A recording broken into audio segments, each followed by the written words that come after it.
আজি গুৱাহাটীলৈ আহিব 60খনকৈ দেশৰ ৰাষ্ট্ৰদূত এডভান্টেজ আসামত অংশগ্ৰহণ কৰিব ৰাষ্ট্ৰদূতসকলে এডভান্টেজ আসামৰ পূৰ্বে কাজিৰঙা দৰ্শন কৰিব ৰাষ্ট্ৰদূতসকলে কাইলৈ পুৱা কৰিব জীপ সাফাৰী হাতী সাফাৰী কাজিৰঙাৰ সৌন্দৰ্য উপভোগ কৰিব বিভিন্ন ঠাইৰ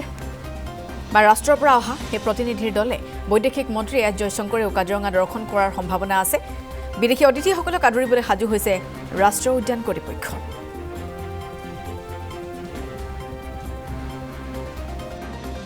আমি সমগ্ৰ কাজিৰঙাবাসী ৰাইজ তথা পৰ্যটন ব্যৱসায়ত জড়িত সকলোৱে এই এডভান্টেজ আসামৰ অধীনত 50খনকে ৰাষ্ট্ৰৰ মুৰব্বীয়ে অহাকালিলৈ কাজিৰঙা ৰাষ্ট্ৰীয় উদ্যান দৰ্শন কৰিব আৰু তেখেতসকলে আজি আহি উপস্থিত হ'বহি কাজিৰঙাত আৰু তেখেতসকলক আমি সাদৰে আদৰণি জনাবৰ বাবে আমি উদ্গ্ৰীৱ হৈ আছো আৰু আমাৰ কাৰণে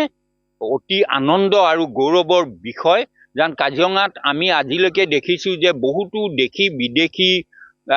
ৰাষ্ট্ৰৰ মুৰব্বীয়ে এই কাজিৰঙা ৰাষ্ট্ৰীয় উদ্যান দৰ্শন কৰি গৈছে আৰু তেখেতসকলে দৰ্শন কৰাৰ পাছতে কাজিৰঙাত পৰ্যটকৰ ভিৰ মানে অপৰিসীম হৈ গৈছে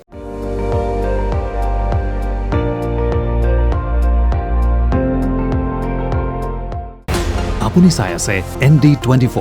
সৰ্বশ্ৰেষ্ঠ নহয় সৰ্বোত্তমৰ দৌৰত